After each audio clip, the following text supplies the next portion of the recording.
The safety gate installation will take approximately an hour and a half. Step 60. Start by installing the two plastic end caps G7 into the top and bottom tubes of the landing gate G1 on the sides that have less overhang using a rubber mallet. Step 61. Hold the landing gate G1 up against the top of the center pole A so that the bottom of the gate is 4 inches above the top landing C or landing covering W1. Mark the bottom of each gate horizontal tube on the center pole.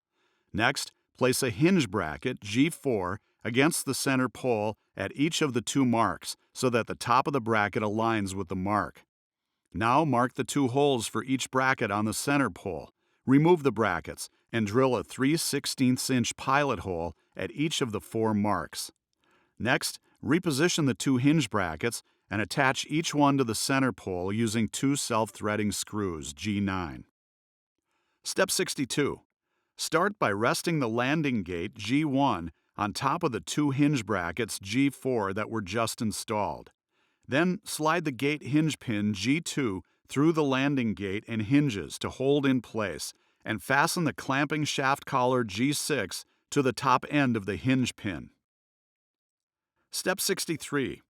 Using a level, mark a line across the inside face of the top railing spindle and the inside face of the first 2 landing gate G1 spindles. Next, locate a locking pin receiver G5 on each of the 3 spindles with the top of each receiver lining up with the level line. Mark the 2 holes for each pin receiver and drill a 3/16 inch pilot hole at each mark. Fasten the 3 locking pin receivers using the self-threading screws G8. Then slide the locking pin G3 through the 3 receivers with a clamping shaft collar G6 located on the pin between the 2 gate receivers.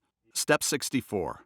Install the gate stop G10 by marking the hole location for the stop on the outermost gate spindle, drilling a 3/16 inch pilot hole, and securing the gate stop with a self-threading screw G8.